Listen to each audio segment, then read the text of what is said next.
Cirinya sufi, ini penting, yang keempat ini katanya Imam Junaid apa? Mampu berkomunikasi dengan bahasa isyarat. Sufi itu punya banyak rahasia karena mereka ma'rifat, ngerti macam-macam. Ada banyak hal yang tidak harus disampaikan begitu saja pada masyarakat, nanti banyak mafsadatnya, seperti ceritanya Al-Hallaj.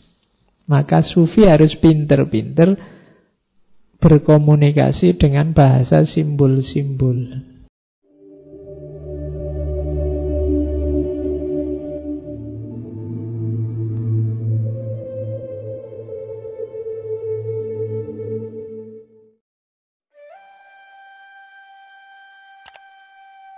Delapan karakter sufi yang ini meneladani para nabi.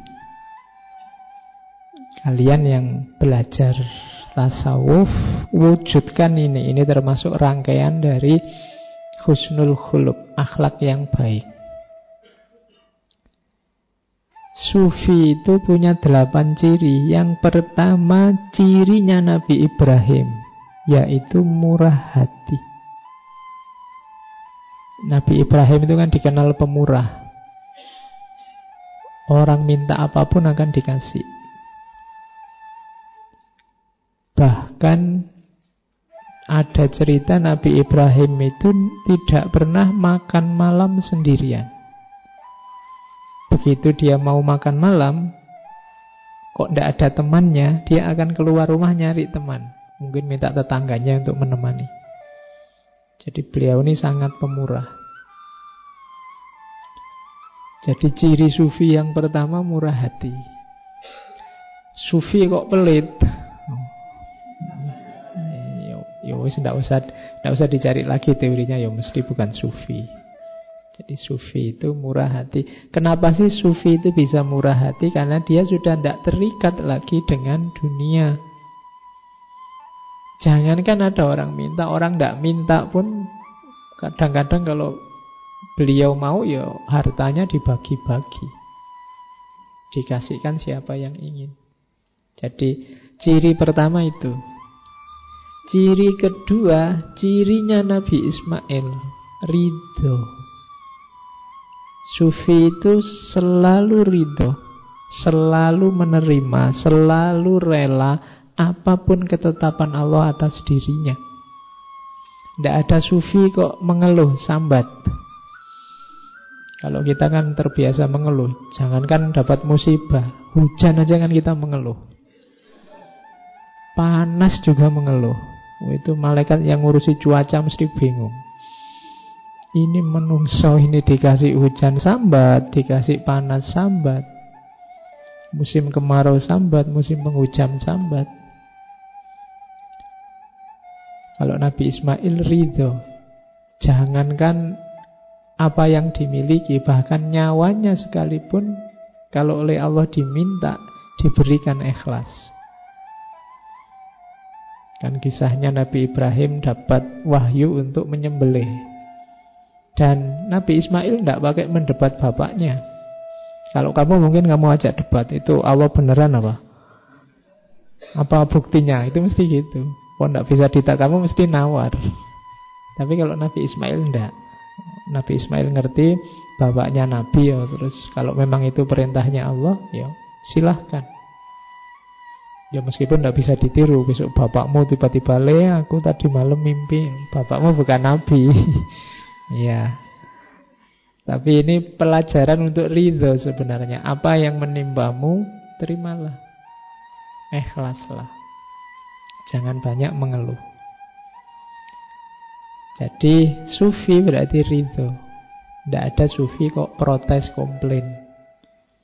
Ya Allah, aku sudah capek-capek berdoa, kok tidak dikabul-kabulkan. Tidak ada begitu sufi.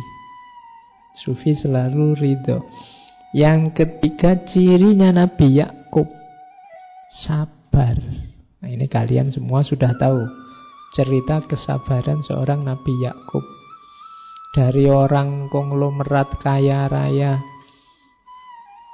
akhirnya jatuh miskin, anak-anaknya meninggal semua, istrinya meninggalkan dirinya semua, tinggal satu. Terus beliau kena penyakit parah yang baunya luar biasa sehingga harus diasingkan dari masyarakatnya. Tapi beliau sabar. Jadi sabar berarti kayak Ridho tadi, tidak mengeluh, menerima semua yang ditimpakan Allah pada dirinya. Itu Nabi Yakub. Oke, yang keempat, cirinya sufi. Ini penting, yang keempat ini katanya Imam Junaid apa? Mampu berkomunikasi dengan bahasa isyarat. Sufi itu punya banyak rahasia karena mereka ma'rifat, ngerti macam-macam. Ada banyak hal yang tidak harus disampaikan begitu saja pada masyarakat, nanti banyak mafsadatnya, seperti ceritanya Al-Hallaj. Maka sufi harus pinter-pinter berkomunikasi dengan bahasa simbol-simbol. Yang semacam ini pelajaran dari Nabi Zakaria. Jadi Nabi Zakaria itu tidak punya anak sampai usia 90-an. Kemudian berdoa, saking sabarnya berdoa, akhirnya dikabulkan oleh Allah ya di usia 90-an itu. Sudah sama-sama tua. Istrinya juga sudah sangat tua. Begitu oleh Allah dibilang, kamu akan aku beri anak. Kan Nabi Zakaria terus tanya, buktinya apa? Buktinya adalah engkau ketika nanti berkomunikasi dengan masyarakatmu, kamu tidak bisa ngomong biasa semacam ini, tapi dengan kode-kode, dengan rumus-rumus. Illa romza. Nah, itu pelajaran dari sini menurut Junaid. Rahasia-rahasia Allah yang dalam itu kadang-kadang butuh komunikasi yang simbolik. Makanya kalau istilahnya Ibnu Arabi kan ada creative imagination, imajinasi kreatif, simbol-simbol yang mudah dipahami. Makanya Suhrawardi pakai simbol cahaya.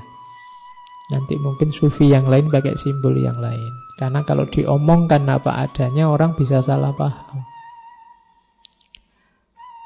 Nah, pelajaran dari Nabi Zakaria. Kemudian yang kelima, sufi itu harus tidak terlalu terlibat dengan masyarakatnya. Kalau dalam ajaran sufi ada istilah uzlah. Dalam filsafat kan ada asumsi bahwa orang itu kalau selalu berada dalam kerumunan, dia akan lenyap di telan kerumunan. Dirinya sendiri bisa hilang di telan kerumunan. Maka sufi mengajarkan uzlah. Uzlah itu coba menjauh sebentar dari masyarakatmu. Kalau kamu ada di situ terus, nanti lama-lama mana baik mana buruk di situ tidak akan kelihatan. Sekali-sekali menjauh sebentar. Dipikir lagi dari jauh. Kalau kalian terlibat terus, nanti kalian tidak kritis. Susah untuk refleksi, susah untuk muhasabah. Wong kamu sibuk terus di situ. Menjauhlah sebentar. Makanya para sufi itu kan dikenal dengan tradisi menenggang dunia. Menenggang dunia itu menjauh sedikit, biar bisa melihat dunia agak jauh. Kalau agak jauh nanti akan kelihatan wajahnya dunia yang sejati. Kalau sangat dekat tidak kelihatan. Orang itu ganteng apa cantik kan kelihatan kalau ada jarak. Kalau nempel hidung sama hidung, mulut sama mulut, itu tidak peduli sudah cantik apa tidak cantik. Wong tidak kelihatan. Kalau sudah tidak ada jarak itu sama saja. Jadi cantik apa jelek itu sebenarnya lebih sering urusan jarak. Jadi jaraknya harus pas. Terlalu jauh tidak kelihatan kamu cantik apa jelek, terlalu dekat juga tidak kelihatan. Jadi makanya ya, kamu yang tidak cakep tidak usah minder. Wong itu urusan jarak aja kok. Ya, biasa saja. Tenang aja, itu urusan jarak. Kalau kamu bilang, kamu kok tidak cakep, alah kamu lihat dari jauh kan nanti. ndak kelihatan ndak cakepnya, atau kamu nempel lo sini nanti hilang sudah ndak cakepnya. Nah, Nabi Yahya ini salah satu nabi pemuda yang juga meninggal di umur yang muda, meneladankan pada kita tradisi uzlah. Jangan terlalu dekat, terlibat dengan kehidupan sehari-hari sehingga mengacaukan kebersihanmu. Apa tidak boleh terlibat? Ya boleh. Cuma jangan terlalu terlibat, jangan terlalu terikat. Itulah uzlah. Kemudian pelajaran dari Nabi Musa apa? Kesederhanaan. Isyaratnya pakai jubah wool. Wool zaman dulu ya, jangan bayangkan sekarang kan kain wool itu ya mahal. Tapi zaman dulu kain kulit binatang, menunjukkan kesederhanaan. Padahal Nabi Musa itu anak angkatnya raja Fir'aun. Harusnya dia kayak pangeran, cara berpakaian, cara hidupnya. Tapi Nabi Musa lebih suka hidup sederhana. Jadi Sufi itu punya kecenderungan gaya hidup sederhana. Kemudian belajar dari Nabi Isa apa? Pengembara. Tidak sempit wawasan, kenapa? Karena pikniknya jauh. Ya. Kamu kan kadang-kadang dikritik orang, kamu pikniknya kurang. Itu kan simbol dari wawasanmu kurang luas. Kamu tidak pernah kemana-mana sih. Yang kamu baca cuma itu. Masa liburan kayak gini malah ngaji. Iya. Mbok yo kalian itu rekreasi kemana biar ngerti macam-macam. Nabi Isa itu kan kalau dibaca sejarahnya kan beliau kemana-mana sama muridnya, jalan kemana, menuju kemana. Itu kalian tiru biar wawasannya luas, biar ngerti macam-macam. Kalau modalnya besar ya sana keluar luar negeri, sana ngerti orang-orang di sana ngapain, orang dari luar pulau ngapain, dari luar kotamu ngapain, kan itu. Biar wawasanmu luas, biar tidak sempit. Oke, kalau kamu bisa memberi manfaat dan kamu pengembara, kemanfaatanmu kan bisa dirasakan lebih luas. Kalau kamu hanya sempit saja, ya kemanfaatanmu tidak bisa luas. Jadi, jadilah pengembara. Para ulama zaman dulu kan gitu, hobinya kemana-mana. Kadang-kadang mencari satu hadis saja itu bisa jalan kaki sebulan. Ketemu ulama siapa. Para ilmuwan zaman dulu ada tradisi namanya rihlah ilmiah. Rihlah ilmiah itu ya perjalanan untuk mencari ilmu. Tapi ini perjalanan untuk belajar ya. Kalau sekarang kan ada studi banding. Harusnya studi, tapi kan lebih banyak jalan-jalannya. Ya. Nah, pengembara. Dan yang terakhir apa yang katanya Imam Junaid jadi cirinya sufi, ini kita pelajari dari Rasulullah, Nabi kita. Apa?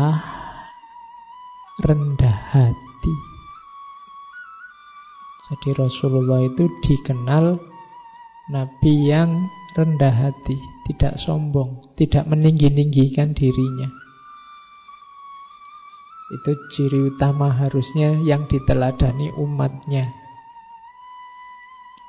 Padahal penyakit besar kita hari ini kan banyak di antara kita yang kebalikannya rendah hati, apa? Tinggi hati.